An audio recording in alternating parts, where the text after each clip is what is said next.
Don't put your all eggs in one basket കേട്ടിട്ടുണ്ടാവും അല്ലേ? എന്താ ഇതുകൊണ്ട് അർത്ഥമാക്കുന്നത്? നമ്മുടെ ടോട്ടൽ ക്യാപിറ്റൽ നമ്മൾ ഇക്വിറ്റി ബേസ് ആയിട്ടുള്ള സ്റ്റോക്കുകൾ, മ്യൂച്വൽ ഫണ്ടുകൾ ഇവയിൽ നിക്ഷേപിക്കുകയാണെങ്കിൽ പെട്ടെന്നൊരു മാർക്കറ്റ് ക്രാഷ് ചെയ്യുമ്പോൾ എന്ത് സംഭവിക്കും?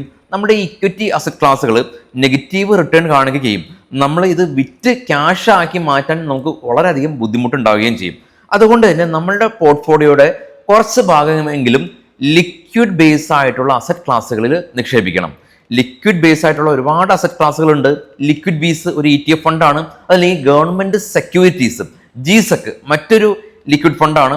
ഇവയെല്ലാം തന്നെ ഗവൺമെന്റ് കടപ്പത്രങ്ങളിലാണ് നിക്ഷേപിക്കുന്നത്. അതുകൊണ്ട് തന്നെ മാർക്കറ്റ് ക്രാഷ് ആയാലും ഇതിന്റെ വാല്യൂ ക്രാഷ് ആകുകയില്ല. ഇവ നമുക്ക് കൃത്യമായിട്ടുള്ള റിട്ടേൺ നമുക്ക് നൽകുകയും ചെയ്യും. ലൈക്ക് ലിക്വിഡ് ബീസ് അഡീഷണൽ ക്വാണ്ടിറ്റി തരുമ്പോൾ ഗവൺമെന്റ് സെക്യൂരിറ്റീസ് നമുക്ക് ഇൻട്രസ്റ്റ് പേ ഔട്ട് നമ്മുടെ പ്രൈമറി ബാങ്ക് അക്കൗണ്ടിലേക്ക് ഡയറക്റ്റ് ക്രെഡിറ്റ് ആകും.